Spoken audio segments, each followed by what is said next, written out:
স্লোগানে পুরো রমরম করছে, উত্তাল হয়ে রয়েছে করুণাময়ী এবং সিনিয়র শিক্ষকেরাও।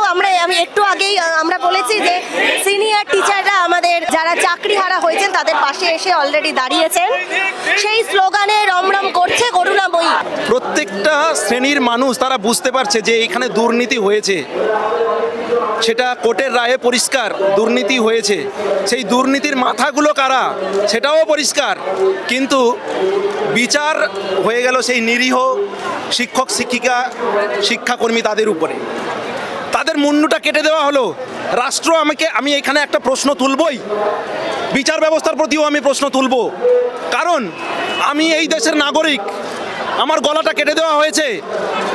আমার অপরাধটা কি যিনি কেটে দিলেন তিনি বলবেন না আমার অপরাধটা কি? অন্যের অপরাধের সাজা আমি কেন পাবো? এই ছেলে মেয়েগুলো কেন পাবে? এই প্রশ্নটা কেউ তুলবো না আমরা? আমি তো অপরাধী নই, অনুমানের ভিত্তিতে কাউকে শাস্তি দেওয়া যায়, তাহলে কেন বিচারটা কি সঠিক হয়েছে এটা আমি প্রশ্ন করব সবার কাছে। আমি সবাইকে ভাবতে বলবো যে এটা নিয়ে আপনারা ভাবুন যে সঠিক বিচার কি এই ছেলে মেয়েগুলো পেয়েছে।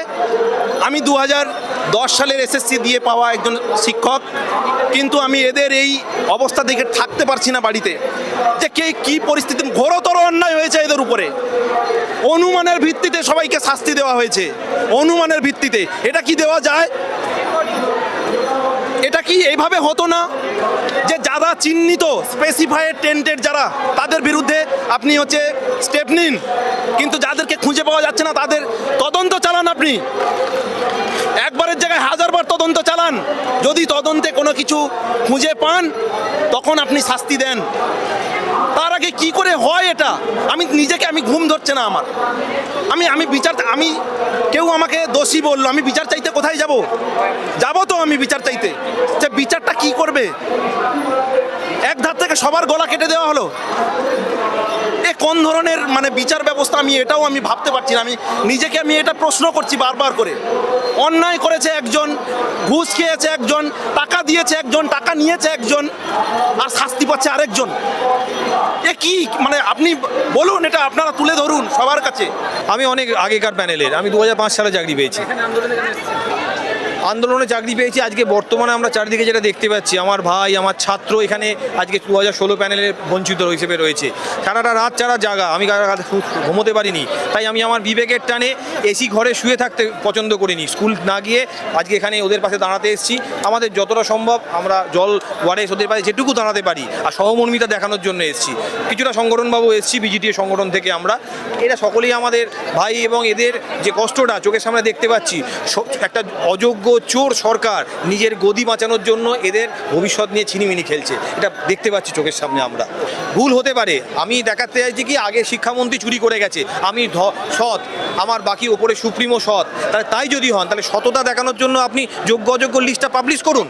আজকে যোগ্য অযোগ্য পাবলিশ করবেন বললেন, যখন এদের সাথে মিটিং হলো, তাহলে কেন ঘুরে যাচ্ছেন? রাজনীতি খেলছেন কেন? জানেন যে যদি অযোগ্যর মধ্যে আপনাদের পয়সা দেওয়া লোকেরা যদি এখানে শনাক্ত হয়ে যায়, তাহলে তারা কি করবে? আপনাদের গদি নিয়ে টানাটানি করবে। তাহলে আপনারা গদি বাঁচাতে চাইছেন। আজকে এই যে ছেলে মেয়েগুলো সারা রাত্রির পড়ে রয়েছে, তাদের কথা ভাবছেন না।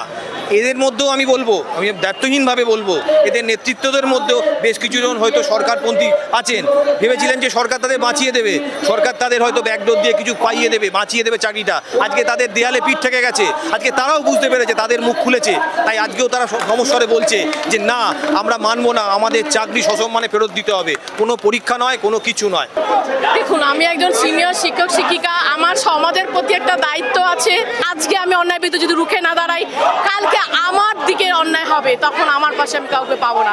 সেজন্য সবার উদ্দেশ্যে আমার একটাই বার্তা, শুধু এদের জন্য নয়, নিজের জন্য ভেবে, সমাজের জন্য ভেবে। আমরা টিচার, এটা আমাদের প্রফেশন নয়, আমরা সমাজ গড়ার কারিগর। এই যে আজকে এখানে পুলিশ দাঁড়িয়ে আছে, ডাক্তার, ইঞ্জিনিয়ার সব আমরা তৈরি করি। সরকারের কোনো সদিচ্ছা নেই, যে লিস্ট বের করা, সরকারের কোনো সদিচ্ছা দেখতে পাচ্ছি না, এই জন্য আমরা এদের সাথে আছি, থাকবো যতক্ষণ পর্যন্ত না লিস্টটা বেরোবে, যতক্ষণ পর্যন্ত যোগ্য অযোগ্য লিস্ট না বেরোবে আমরা সঙ্গে সঙ্গে এদের সঙ্গে থাকবো, থাকবো। 21 তারিখ তালিকা বেরোনোর কথা ছিল, আজকে 22 তারিখ হয়ে গেল, কি মনে হচ্ছে কেন বেরোচ্ছে না? কেন বেরোচ্ছে না? ওরা বেরোলেই তো সব কিছু বেরিয়ে আসবে, ওদের দুর্নীতিগুলো ধরা পড়ে যাবে, সবগুলো জেল খাটতে যাবে, সেইগুলো আমরা চাইছি বের করুক। ন্যায্য ছেলেরা চাকরি পাক, ন্যায্য টিচাররা চাকরি পাক, সেটা বের করছে না। ওরা দুর্নীতি করেছে, এতভাবে দুর্নীতি করেছে, সেটা বের করতে চাইছে না। কিন্তু ওদের কাছে আছে সেই মিরর ইমেজ, সেগুলো বের করতে যাচ্ছে না। আজ 22 লক্ষ মিরর ইমেজ বের করতেই হবে, না হলে এরা রাস্তায় আছে, এদের সঙ্গে আমরাও আছি। এত কষ্ট করার পরও যদি আন্দোলন করি, তারপরে যদি ঠিকঠাক রায় না পাওয়া যায়, তার পরবর্তী পদক্ষেপ কি করবেন বলে মনে হচ্ছে? পরবর্তী জুনিয়র যা নেবে, যেভাবে ওরা চাইবে সেইভাবে আমরা এগিয়ে যাবো, ওদের সঙ্গে থাকবো সবসময়।